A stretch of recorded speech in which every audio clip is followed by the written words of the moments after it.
नमस्कार। बिहार में आई दरोगा की भर्ती। जी हाँ, बिहार पुलिस अवर सेवा आयोग द्वारा मद्य निषेध उत्पादन एवं निबंधन विभाग बिहार सरकार में अवर निरीक्षक मद्य निषेध यानी कि सब इंस्पेक्टर के रिक्त पदों पर प्रतियोगिता परीक्षा के आधार पर सीधी नियुक्ति हेतु विज्ञापन दिया गया है। ऑनलाइन आवेदन प्राप्त की अंतिम तिथि 27 मार्च 2025 रखी गई है। इसमें अगर हम इस वेतनमान की बात करें तो सब इंस्पेक्टर का जो वेतन है वेतनमान 6 है और 28 पद रिक्त हैं जिन पे की भर्तियां की जाएंगी। उपरोक्त पद पर नियुक्ति हेतु प्रतियोगिता परीक्षा आयोजित की जाएगी। इसके लिए विज्ञापन संख्या 1/2025 यहाँ जारी किया जा रहा है। दूसरा ये कहता है उक्त पद पर चयन के लिए बिहार पुलिस अवर सेवा आयोग द्वारा अभ्यर्थी से ऑनलाइन आवेदन पत्र प्राप्त किया जाएगा। एक अभ्यर्थी द्वारा एक ही ऑनलाइन आवेदन पत्र भरा जा सकता है। तीसरा, बिहार सरकार के कई सारे पत्रांक और नियमों के तहत इस वैकेंसी को निकाला गया है, केवल उसके बारे में इसमें दिया गया है, इसलिए ये कोई खास मायने नहीं रखता। अब हम बात करते हैं आवेदन के लिए पात्रता क्या है। तो आवेदन के लिए पात्रता जो है कि वह भारत का नागरिक होना अनिवार्य है। पुरुष एवं महिला आवेदन दे सकता है, मतलब पूरे भारत के लोग। अभ्यर्थी के शैक्षणिक योग्यता दिनांक 1/8/2024 तक किसी भी मान्यता प्राप्त विश्वविद्यालय से स्नातक परीक्षा या राज्य सरकार द्वारा मान्यता प्राप्त उसके समकक्ष परीक्षा उत्तीर्ण होना चाहिए, यानी कि आप ग्रेजुएट होना चाहिए। उम्र की सीमा की गणना की बात करें तो उम्र सीमा की गणना 1/8/2024 के आधार पर की जाएगी। अभ्यर्थी की उम्र दिनांक 1/8/2024 को मैट्रिक अथवा समकक्ष प्रमाण पत्र के अनुसार निम्नवत होगी। अनारक्षित कोटि के पुरुषों के लिए न्यूनतम उम्र 20 वर्ष और अधिकतम उम्र 37 वर्ष तथा महिलाओं के लिए न्यूनतम उम्र 20 वर्ष और अधिकतम उम्र 40 वर्ष है। पिछड़ा वर्ग से जो लोग हैं उनके लिए अत्यंत पिछड़ा वर्ग के पुरुषों एवं महिलाओं के लिए न्यूनतम उम्र 20 वर्ष, अधिकतम उम्र 40 वर्ष। अनुसूचित जाति एवं अनुसूचित जनजाति के पुरुषों एवं महिलाओं के लिए न्यूनतम उम्र 20 वर्ष, अधिकतम उम्र 42 वर्ष। बिहार के वैसे सरकारी सेवक को उच्चतर वेतनमान की सेवा संवर्ग में जाने के लिए प्रतियोगिता परीक्षाओं में भाग लेने हेतु अधिकतम आयु सीमा में 5 वर्ष की छूट दी जाएगी, जिन्होंने नियमित सेवा में न्यूनतम 3 वर्ष की अवधि पूरी कर ली है। असैनिक पदों पर नियुक्ति हेतु भूतपूर्व सैनिक को अधिकतम आयु सीमा में 3 वर्ष तथा प्रतिरक्षा सेवा में बिताई गई सेवा अवधि के योग के समतुल्य रियायत दी जाएगी, बशर्ते कि उनका वास्तविक उम्र कट ऑफ तिथि को 57 वर्ष से अधिक न हो। अभ्यर्थी की उम्र की गणना मैट्रिक अथवा समकक्ष परीक्षा के प्रमाण पत्र में अंकित जन्म तिथि के आधार पर की जाएगी। जो 10th में आपने मार्कशीट में डेट ऑफ बर्थ दिया है उसी पर गणना की जाएगी। अब अभ्यर्थी की शारीरिक मापदंड की बात करें तो ऊंचाई, सीना और वजन के लिए कोई अंक दे नहीं होगा, परंतु विहित अर्हताएं पूरी नहीं करने वाले अभ्यर्थी असफल घोषित हो जाएंगे। जिसमें ऊंचाई की बात करें तो जो लोग अनारक्षित हैं, सामान्य वर्ग से आते हैं और पिछड़ा वर्ग से आते हैं, दोनों के लिए 165 सेंटीमीटर रखा गया है। अत्यंत पिछड़ा वर्ग के पुरुषों के लिए न्यूनतम 160 सेंटीमीटर है। अनुसूचित जाति एवं अनुसूचित जनजाति के पुरुषों के लिए न्यूनतम 160 सेंटीमीटर है। सभी वर्ग की महिलाओं के लिए न्यूनतम ऊंचाई 155 सेंटीमीटर है। अब अगर सीने की बात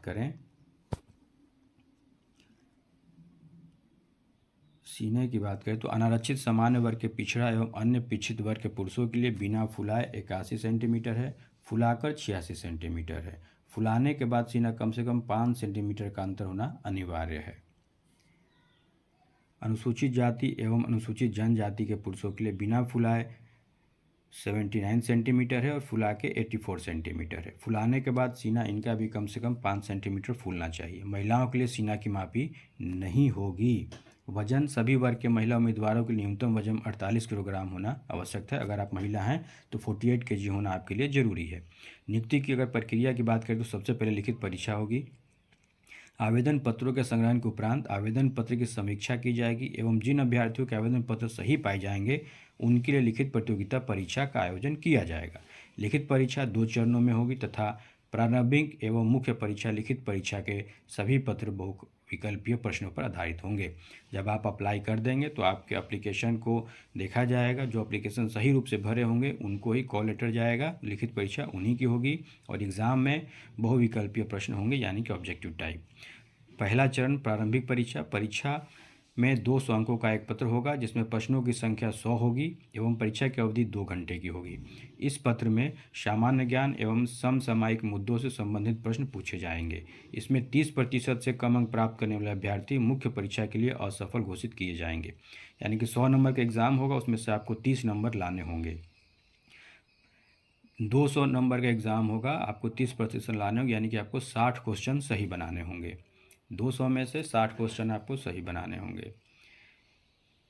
नहीं सॉरी, संख्या जो 100 है, यानी कि एक प्रश्न 2 नंबर का है और आपको 100 में से 30 प्रश्न सही बनाने होंगे। प्रारंभिक परीक्षा में प्राप्त अंकों के आधार पर रिक्तियां का 20 गुना सफल अभ्यर्थियों का चयन मेगा के क्रमानुसार आरक्षण कोटावर किया जाएगा, यानी कि एक पद पे 20 लोगों का रिजल्ट निकाला जाएगा। मुख्य लिखित परीक्षा हेतु अर्हता प्राप्त अभ्यर्थियों के प्राप्त संख्या में अनुपलब्धता की दशा में उक्त अनुपात को बढ़ाया जा सकता है या कम किया जा सकता है। दूसरा चरण जो होगा मुख्य परीक्षा। प्रारंभिक परीक्षा में सफल अभ्यर्थियों को मुख्य परीक्षा में सम्मिलित होने का अवसर प्रदान किया जाएगा। मुख्य परीक्षा में 2 पत्र होंगे। पहले पत्र 200 अंकों का सामान्य हिंदी का 2 घंटे का होगा, जिसमें 100 प्रश्न होंगे एवं इसमें भी आपको 30% अंक प्राप्त करना होगा, अन्यथा आपको अयोग्य घोषित कर दिया जाएगा। लेकिन सामान्य हिंदी पत्र का प्राप्तांक जो होगा वो मेघा निर्धारण में नहीं जोड़ा जाएगा। दूसरा पत्र सामान्य अध्ययन, सामान्य विज्ञान, नागरिक शास्त्र, भारतीय इतिहास, भारतीय भूगोल, गणित एवं मानसिक योग्यता जांच से संबंधित होगा। द्वितीय पत्र का पूर्णांक 200 होगा, जिसमें प्रश्नों की संख्या 100 होगी एवं परीक्षा 2 घंटे की होगी। दोनों चरण की परीक्षा में प्रत्येक गलत उत्तर के लिए 0.2 अंक काटा जाएगा। उत्तर पुस्तिका 2 प्रतियों में होगी, जिसकी एक प्रति आयोग के पास सुरक्षित रखी जाएगी। मुख्य लिखित परीक्षा के आधार पर रिक्तियों के 6 गुना अभ्यर्थियों का चयन कोटिवार मेधानुसार शारीरिक दक्षता परीक्षा के लिए किया जाएगा। अभ्यर्थियों को शारीरिक दक्षता परीक्षा में मात्र उत्तीर्ण होना आवश्यक है। शारीरिक दक्षता परीक्षा हेतु अर्हता प्राप्त अभ्यर्थियों की प्राप्त संख्या में अनुपलब्धता की दशा में उक्त अनुपात उपयुक्त रूप से कम किया जा सकता है। तीसरा चरण शारीरिक योग्यता दक्षता परीक्षा। निम्नांकित शारीरिक योग्यता दक्षता परीक्षा में अभ्यर्थियों को सफल होना अनिवार्य है। दौड़ सभी कोटि के पुरुषों के लिए 1 मील 1.6 किलोमीटर की दौड़ होगी। 6 मिनट 30 सेकंड में आपको पूरा करना होगा। अगर इससे ज़्यादा समय आप लेते हैं तो आपको असफल घोषित कर दिया जाएगा। सभी कोटि की महिलाओं के लिए 1 किलोमीटर की दौड़ होगी। 6 मिनट में उनको भी अपना 1 किलोमीटर तय करना होगा, अन्यथा वो असफल घोषित होंगी। ऊंची कूद सभी कोटि के पुरुषों के लिए न्यूनतम 4 फीट से कम कूदने वाला पुरुष असफल घोषित हो जाएगा। महिलाएं 3 फीट से कम अगर वो ऊंची कूद करती हैं तो असफल घोषित हो जाएंगी। लंबी कूद सभी कोटि के पुरुषों के लिए 12 फीट है और महिलाओं के लिए 9 फीट है। अगर वो नहीं करते हैं तो दोनों असफल घोषित हो जाएंगे। गोला फेंकने की अगर बात करें तो सभी कोटि के पुरुषों के लिए 16 पाउंड का गोला न्यूनतम 16 फीट फेंकना होगा। महिलाओं के लिए 12 पाउंड का गोला 10 फीट फेंकना होगा। 10 फीट से कम फेंकने वाली महिला को असफल घोषित कर दिया जाएगा। नियत समय पुरुषों के लिए 6 मिनट 30 सेकंड और महिलाओं के लिए 6 मिनट में दौड़ पूरी करने वाले अभ्यर्थी को बाकी ऊंची कूद या गोला फेंकना न्यूनतम निश्चित मानदंड पूरा नहीं करने पर असफल घोषित कर दिया जाएगा। ऐसे अभ्यर्थी को अन्य स्पर्धाओं में सम्मिलित होने का अवसर प्रदान नहीं किया जाएगा। अभ्यर्थी को सभी स्पर्धाओं में अलग अलग सफल होना आवश्यक है। मात्र ऊंची कूद, लंबी कूद एवं गोला फेंक में अधिकतम 3 मौका दिया जाएगा। मेगा सूची एवं नियुक्ति की अनुशंसा उपरोक्त पद पर नियुक्ति हेतु चयन के लिए अंतिम रूप से सफल अभ्यर्थी की मेगा सूची मुख्य लिखित परीक्षा में प्राप्त अंकों के आधार पर ही होगी, जो आरक्षण कोटिवार तैयार की जाएगी। लिखित परीक्षा में 2 या 2 से अधिक अभ्यर्थियों के समान अंक प्राप्त करने की दशा में मेगा सूची में उनका स्थान का निर्धारण उनकी जन्म तिथि के आधार पर किया जाएगा। उम्र में वरीय अभ्यर्थी मेगा क्रम में ऊपर रहेंगे। समान अंक प्राप्त करने एवं समान जन्म तिथि वाले या 2 से अधिक अभ्यर्थियों की दशा में मेगा सूची में उनके स्थान का निर्धारण उनकी शैक्षणिक योग्यता के आधार पर किया जाएगा, अर्थात अधिक शैक्षणिक योग्यता वाले अभ्यर्थी को मेगा क्रम में ऊपर रहेंगे। शैक्षणिक योग्यता समान होने की दशा में अभ्यर्थी की वरीयता उनकी 10वीं बोर्ड के प्रमाण पत्र में यथोलिखित नाम के अंग्रेजी वर्णमाला के क्रम में दिया जाएगा।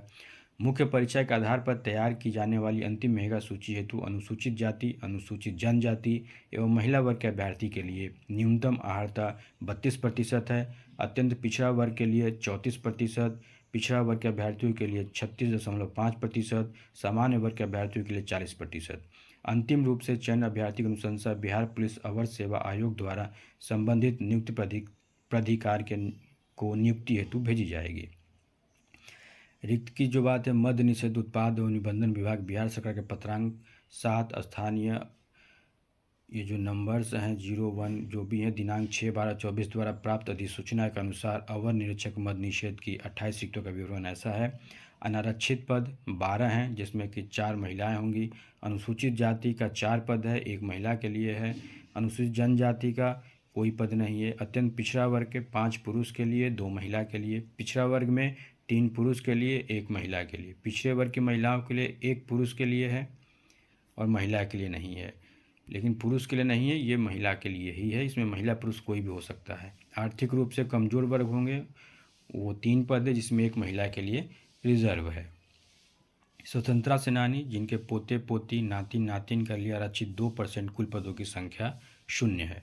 आरक्षण की अगर हम बात करें तो बिहार पदों एवं सेवाओं की रिक्तियों में आरक्षण अनुसूचित जाति, अनुसूचित जनजाति एवं अन्य पिछड़े वर्ग के लिए अधिनियम 1991, बिहार अधिनियम 3/1992 जो समय समय पर संशोधित होता रहता है, उसके प्रावधानों के अनुसार आरक्षण लागू होगा। महिलाओं के लिए जो प्रावधान है, बिहार पदों एवं सेवाओं की रिक्तियों की आरक्षण अधिनियम 1991 के प्रावधानों के अनुसार पिछड़े वर्गों की महिलाओं के लिए 3% आरक्षण को अक्षुण्ण रखते हुए शेष आरक्षित एवं गैर आरक्षित वर्ग के 97% पदों के विरुद्ध 35% पद प्रत्येक आरक्षण कोटि में अलग अलग महिलाओं के लिए आरक्षित होंगे। यह आरक्षण क्षैतिज आरक्षण होगा, परंतु यह कि योग्य महिला अभ्यर्थी की प्राप्त संख्या में अनुपलब्धता की दशा में शेष रिक्त को उसी कोटि के योग्य पुरुष से भरा जाएगा। परंतु यह भी बिहार अधिनियम 3/1992 की धारा 4(3) में निहित प्रावधान के अनुसार महिलाओं के लिए उपयुक्त 35% के अतिरिक्त यथास्थिति मेघानुसार भी महिलाओं की नियुक्ति की जाएगी। बिहार पदों एवं सेवाओं की रिक्तियां आर्थिक रूप से कमजोर वर्ग के आरक्षण अधिनियम 2019 के प्रावधान भी लागू होंगे। आरक्षण का लाभ केवल बिहार राज्य के मूल निवासियों को ही अनुमान्य होगा। अन्य राज्य के आरक्षण कोटि के अभ्यर्थियों की गणना अनारक्षित कोटि के अभ्यर्थी के रूप में की जाएगी। तदनुसार उनके लिए अनारक्षित कोटि के अभ्यर्थी के लिए निर्धारित आयु सीमा तथा अन्य अर्हताएं लागू होंगी। अतएव अन्य राज्यों के आरक्षण कोटि के अभ्यर्थी को निर्देशित किया जाता है कि वे अपने आवेदन पत्र में स्वयं को अनारक्षित कोटि का अभ्यर्थी घोषित करते हुए आवेदन समर्पित करें, अन्यथा स्थिति में उनका आवेदन पत्र स्वतः निरस्त हो जाएगा। कट ऑफ तिथि की बात करें तो सभी अभ्यर्थियों के लिए आयु सीमा, शैक्षणिक योग्यता, अन्य अर्हता एवं अनुभव, बिहार सरकार का सरकारी सेवक होने का प्रमाण पत्र एवं भूतपूर्व सैनिकों की आयु गणना के लिए कट ऑफ तिथि 1/8/2024 होगी, जो मैंने ऊपर बताया। नियुक्ति प्राधिकार बिहार उत्पाद अराजीपत्रित वर्ग संवर्ग भर्ती एवं सेवा शर्त नियमावली 2017 के नियम 2 के अनुसार अवर निरीक्षक मद निषेध पद हेतु नियुक्ति प्राधिकार आयुक्त उत्पाद बिहार होंगे। चिकित्सीय जांच, चरित्र एवं सत्यापन, उपरोक्त पद पर नियुक्ति के लिए सभी चयनित अभ्यर्थियों का चिकित्सीय परीक्षण, चरित्र एवं पूर्ववर्ती सत्यापन संबंधित नियुक्ति प्राधिकार द्वारा यथाविहित नियम के अनुसार कराया जाएगा। प्रतिकूल प्रतिवेदन प्राप्त होने एवं अथवा अभ्यर्थियों द्वारा तथ्यों को छुपाए जाने की स्थिति में संबंधित अभ्यर्थी नियुक्ति के लिए अयोग्य घोषित किए जाएंगे। लिखित परीक्षा, शारीरिक दक्षता परीक्षा के समय अभ्यर्थी कोरोना संक्रमण से बचाव हेतु प्रशासन द्वारा इस संबंध में निर्गत सभी अद्यतन निर्देशों का कड़ाई से पालन करेंगे। ऑनलाइन आवेदन की प्रक्रिया बताएं तो उपरोक्त पद पर चयन हेतु ऑनलाइन आवेदन पत्र भरने की पद्धति अपनाई गई है। विहित पद्धति एवं प्रक्रिया के संबंधों में आयोग की वेबसाइट जो bpssc.bihar.government.in के प्रोहिबिशन टॉप पर विस्तार में बताया गया है। सभी अभ्यर्थियों को निर्धारित मूल्य परीक्षा शुल्क के रूप में ऑनलाइन आवेदन पत्र का क्रय करना होगा। आवेदन पत्र का मूल्य ऑनलाइन भुगतान के माध्यम से प्राप्त किया जाएगा। अभ्यर्थी को ऑनलाइन आवेदन पत्र के मूल्य का भुगतान करना अनिवार्य होगा। जिन अभ्यर्थी द्वारा ऑनलाइन आवेदन पत्र का रजिस्ट्रेशन करने, आवेदन पत्र समर्पित करने के बाद आवेदन पत्र के शुल्क को संबंधित बैंक से चार्ज बैंक की मांग कर वापस ले लिया जाएगा। उनके आवेदन पत्र को अस्वीकृत करते हुए उनके विरुद्ध कानूनी कार्रवाई भी की जाएगी। बिहार राज्य के मूल निवासी, अत्यंत पिछड़ा वर्ग, आर्थिक रूप से कमजोर वर्ग एवं अनारक्षित वर्ग के पुरुष अभ्यर्थी एवं राज्य के बाहर के अभ्यर्थी चाहे वे किसी भी कोटि वर्ग के महिला पुरुष हों, सबके लिए ऑनलाइन आवेदन पत्र का मूल्य 700 रुपया है तथा बिहार राज्य के मूल निवासी, अनुसूचित जाति, अनुसूचित जनजाति वर्ग के पुरुष, राज्य के मूल निवासी सभी वर्ग कोटि के महिला अभ्यर्थियों के लिए ऑनलाइन आवेदन पत्र का मूल्य 400 रुपया है। उपरोक्त राशि का अतिरिक्त बिहार पुलिस अवर सेवा आयोग अभ्यर्थी से कोई राशि नहीं लेगा, किंतु नेट बैंकिंग या क्रेडिट कार्ड रूप में डेबिट कार्ड प्रयोग करने पर बैंक चार्जेज का वहन अभ्यर्थी को करना होगा। देश में प्रचलित क्रेडिट कार्ड, रुपए, डेबिट कार्ड एवं नेट बैंकिंग के ट्रांजैक्शन ही अनुमान्य होंगे। इसके अतिरिक्त कोई अन्य पेमेंट मोड मान्य नहीं होगा। ऑनलाइन आवेदन पत्र भरने के लिए आवश्यक निर्देश। ऑनलाइन आवेदन पत्र भरने के लिए वेबसाइट पर आवश्यक दिशा निर्देश उपलब्ध हैं। अभ्यर्थी को सलाह दी जाती है कि आवेदन पत्र भरने के पूर्व सभी दिशा निर्देशों का भली भांति अध्ययन कर लें तथा आवेदन पत्र भरने के क्रम में सभी सूचनाएं सही से अंकित करें। यदि कोई सूचना झूठी या गलती पाई जाती है तो आवेदन पत्र को रद्द करने के साथ साथ आवश्यक कानूनी कार्रवाई भी की जाएगी। ऑनलाइन आवेदन पत्र भरने के लिए अभ्यर्थी बिहार पुलिस अवर सेवा आयोग की वेबसाइट जो मैंने बताया उस पर जाएगा और एडवर्टाइजमेंट नंबर 1/2025 संबंधित लिंक पर क्लिक करेंगे। इसी पृष्ठ पर दिए गए आवेदन पत्र संबंधी लिंक पर क्लिक करने के पश्चात आवेदन पत्र भरने की प्रक्रिया प्रारंभ की जाएगी। पंजीकरण और भुगतान करने से पहले एक वैध एवं सक्रिय मोबाइल नंबर और ईमेल आईडी अपने पास रखें। यथासंभव आपके नाम से पंजीकृत होगा, उसका प्रयोग कर अभ्यर्थी अपना पंजीकरण कर सकते हैं। पंजीकरण करने के लिए मोबाइल नंबर तथा ईमेल आईडी अनिवार्य है। यदि आपके अपनी ईमेल आईडी नहीं है तो अपनी ईमेल आईडी अवश्य बना लें, क्योंकि ऑनलाइन आवेदन पत्र भरने के क्रम में एवं चयन प्रक्रिया के दौरान आवश्यकता अनुसार महत्वपूर्ण सूचनाएं आपको ईमेल पर ही दी जाएंगी। भर्ती के अंतिम चरण के पूर्व होने तक आयोग अभ्यर्थी से उसी मोबाइल नंबर ईमेल पर संवाद करेगा जो पंजीकरण के दौरान दिया गया है। इसीलिए गलत मोबाइल नंबर, गलत ईमेल आईडी आपको नहीं देना है। अपना ईमेल आईडी, अपना मोबाइल नंबर ही देना है। अभ्यर्थियों को आवेदन पत्र एवं बैंक शुल्क के मूल्य का ऑनलाइन भुगतान करना होगा। आवेदक को भुगतान करते समय सावधानी बरतनी चाहिए कि एकल आवेदन के लिए कई भुगतानों से बचें। किसी भी मामले में सफल भुगतान के बाद आवेदन शुल्क की राशि लौटाई नहीं जाएगी। एक मोबाइल नंबर से मात्र एक ही आवेदन पत्र भरा जाएगा। आवेदन पत्र भरते समय मोबाइल फ़ोन अभ्यर्थी के पास होना चाहिए, क्योंकि उस पर OTP SMS वगैरह जाते हैं। आवेदन पत्र भरने के पूर्व अभ्यर्थी सुनिश्चित कर लेंगे कि वे विज्ञापन के अनुसार सभी पात्रता पूर्ण कर रहे हैं। एक अभ्यर्थी द्वारा मात्र एक ऑनलाइन आवेदन पत्र भरा जाएगा। अगर वो एक से अधिक भरते हैं तो उनको कैंसिल कर दिया जाएगा। अभ्यर्थी 10वीं समकक्ष बोर्ड परीक्षा के मूल प्रमाण पत्र के आधार पर अपनी जन्म तिथि सही से उल्लेख करेंगे। आवेदन पत्र में अभ्यर्थी अपना नाम, पिता का नाम सही से भरेंगे। प्रमाण पत्रों से मिलान के समय यदि इनमें कोई भिन्नता पाई जाती है तो अभ्यर्थी की उम्मीदवारी रद्द कर दी जाएगी। आवेदन पत्र में यदि आवेदक गलत आरक्षण कोटि प्रविष्ट करता है तो उनकी उम्मीदवारी रद्द कर दी जाएगी। आरक्षित वर्ग के आवेदक को सूचित किया जाता है कि अपनी कोटि, श्रेणी, जाति, वर्ग के संबंध में विस्तृत जानकारी प्राप्त करने हेतु सामान्य प्रशासन विभाग, बिहार सरकार की वेबसाइट state.bihar.government.in GAD पर समय समय पर जारी तत्संबंधी अद्यतन आदेशों का अध्ययन अवश्य कर लें। ऑनलाइन आवेदन पत्र 2 भागों में भरा जाएगा। ऑनलाइन आवेदन पत्र के प्रथम भाग में उम्मीदवार का सर्वप्रथम पंजीकरण किया जाता है। इस क्रम में अभ्यर्थी का नाम, राष्ट्रीयता, mobile number, email ID, Bihar राज्य का अधिवास, आरक्षण कोटि, लिंग एवं जन्म तिथि संबंधी जानकारी ली जाती है। तत्पश्चात भुगतान की प्रक्रिया पूरी करनी होगी। सफल पंजीकरण के पश्चात मोबाइल फ़ोन एवं ईमेल आईडी के माध्यम से अभ्यर्थी को तत्काल पंजीकरण नंबर एवं पासवर्ड भेज दिया जाएगा। भुगतान के पूर्व अभ्यर्थियों को अपना विवरण एडिट करने का मौका मिलेगा। पंजीकरण रद्दीकरण: यदि आपने गलत विवरण के साथ पंजीकरण किया है तो भुगतान के बाद आप ऐसे विवरण को एडिट नहीं कर सकते, इसलिए पंजीकरण करते समय सावधानीपूर्वक भरें। सफलतापूर्वक पंजीकरण के पश्चात उपलब्ध कराए गए पंजीकरण नंबर एवं पासवर्ड के लॉगिन करने के बाद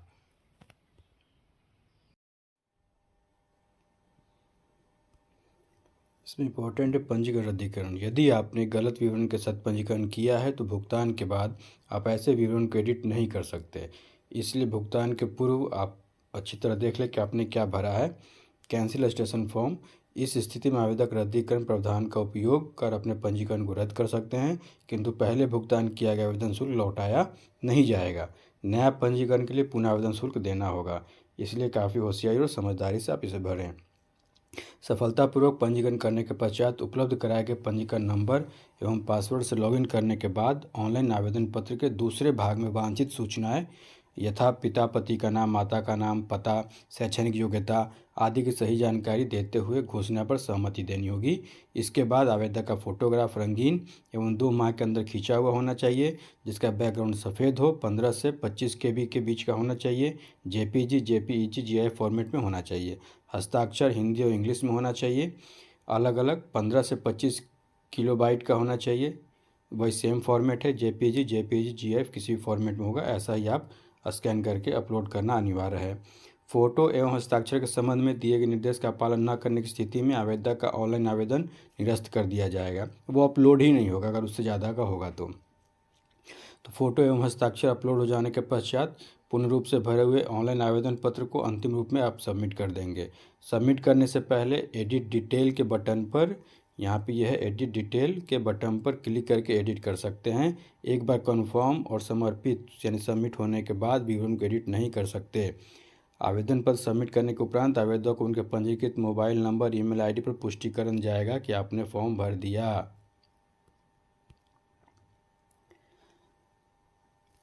अंतिम रूप से सबमिट किए गए आवेदन पत्र के विवरण को सही मानते हुए आयोग आवेदन पत्र में किसी प्रकार के बदलाव की अनुमति नहीं देगा। अभ्यर्थी को अब अपने भरे हुए आवेदन पत्र की पावती एक्नॉलेजमेंट A4 साइज के पेपर पर प्रिंट कर उसे भली भांति जांच कर अपने पास रख लेंगे। ठीक है।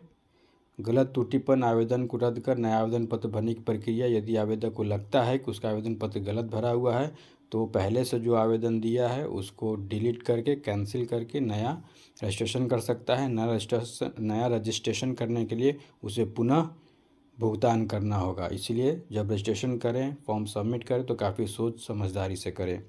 महत्वपूर्ण निर्देश: भरे गए ऑनलाइन आवेदन पत्र को बिहार पुलिस अवर सेवा आयोग को भेजने की आवश्यकता नहीं है, परंतु भविष्य में पत्राचार जानकारी प्राप्त करने के लिए रजिस्ट्रेशन नंबर आवश्यक है। अतः पूर्ण रूप से भरे हुए आवेदन पत्र पावती सहित फोटो की प्रति अभ्यर्थी अपने पास सुरक्षित रखेंगे। बिहार पुलिस सेवा आयोग को पत्राचार करते समय आवेदन पत्र की पावती एक्नॉलेजमेंट नंबर ही आपको भेजना होगा, तभी आपसे पत्राचार करके आपको इन्फॉर्मेशन दी जाएगी। आवेदन ऑनलाइन आवेदन पत्र भरने की अंतिम तिथि हमने पहले बताया है कि 27 मार्च लास्ट डेट है। इसमें कोई विस्तार नहीं किया जाएगा। डाक और अन्य माध्यम से भेजे गए आवेदन में सुधार के अनुरोध पर विचार नहीं किया जाएगा। उम्मीदवारी रद्दीकरण: आपका कैंसिल क्यों हो सकता है, अब इस पर बात करनी है कि किन हालातों में इसको उम्मीदवारी को रद्दीकरण किया जा सकता है। तो उम्मीदवार किसी भी समय निम्नलिखित आधार पर बिना कारण बताए रद्द की जा सकती है। पहला है आवेदन पत्र का प्रथम भाग पंजीकरण भरा जाना परंतु द्वितीय भाग को भरकर सबमिट न करना। दूसरा, आवेदक द्वारा फोटो अथवा हस्ताक्षर अपलोड न करना या किसी अन्य व्यक्ति का कर देना। तीसरा है आवेदन मूल्य का ऑनलाइन भुगतान न करना अथवा भुगतान के पश्चात राशि को पुनः बैंक से चार्ज बैक के रूप में प्राप्त कर लेना।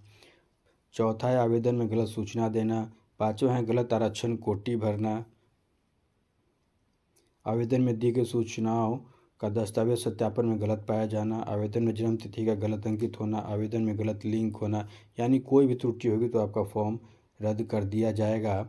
आवेदक का उम्मीदवारी की पात्रता पूर्ण न करने जैसे विनिर्दिष्ट तिथि को निर्धारित उम्र सीमा से बाहर का होना, कट ऑफ तिथि तथा शैक्षणिक योग्यता धारण न करना, भारत का नागरिक न होना, सक्षम प्राधिकारी द्वारा निर्गत प्रमाण पत्र प्रस्तुत न किया जाना, प्रमाण पत्र का सही स्वरूप में प्रस्तुत न किया जाना, आरक्षित कोटि की विवाहित महिला अभ्यर्थी द्वारा पिता के आधार पर जाति प्रमाण पत्र एवं स्थायी निवास प्रमाण पत्र एवं क्रीमी लेयर से संबंधित न रखने का प्रमाण पत्र। यानी कि अगर महिला हैं तो आपको अपने पिता के नाम पे ही जाति प्रमाण पत्र, निवास प्रमाण पत्र और क्रीमी लेयर बनाना है। आप पति के नाम पे नहीं बना सकती। अगर बनाएंगी तो उम्मीदवारी आपकी रद्द हो जाएगी। आवेदक द्वारा आवेदन में स्वयं को आरक्षण कोटि का होने का दावा करना परंतु दस्तावेज जांच में दूसरे आरक्षण कोटि का होना। बिहार राज्य के आर्थिक रूप से कमजोर वर्ग के सदस्य यदि लागू हो तो होने से संबंधित वित्तीय वर्ष 24-25 की आय के आधार निर्गत प्रमाण पत्र बिहार सरकार प्रशासन विभाग के अधिसूचना संख्या 26/22 दिनांक 26 फरवरी 2019 गजट संख्या 284 के द्वारा विहित प्रपत्र में होना आवश्यक है।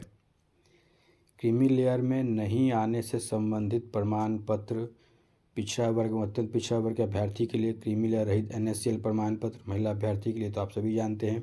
आवेदक का किसी आपराधिक कांड गतिविधि में शामिल होना, आवेदक द्वारा लिखित परीक्षा अथवा शारीरिक दक्षता परीक्षा के क्रम में धोखाधड़ी करना, आवेदक द्वारा परीक्षा कार्य में संलग्न करना। बहुत सारी ऐसी बातें हैं कि आपको कभी भी उम्मीदवारी आपकी रद्द की जा सकती है।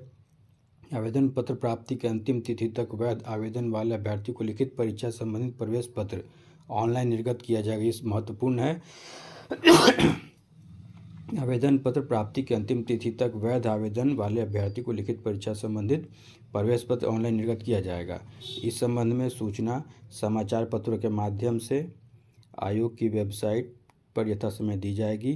कई आवश्यक सूचनाएं आपको SMS ईमेल से भी दी जा सकती हैं अतः अपने पंजीकृत मोबाइल ईमेल सक्रिय रखें। ऐसी विवाहित महिलाएं जो दौड़ एवं शारीरिक दक्षता परीक्षा के समय चिकित्सीय परीक्षण में गर्भवती पाई जाएंगी उन्हें चिकित्सीय प्रतिवेदन के आधार पर दौड़ एवं शारीरिक दक्षता जांच में भाग लेने की अनुमति नहीं दी जाएगी तथा इस आधार पर उन्हें अयोग्य घोषित कर दिया जाएगा। अगर आप शादीशुदा हैं और आप गर्भवती हैं तो आप इसमें भाग नहीं ले सकती।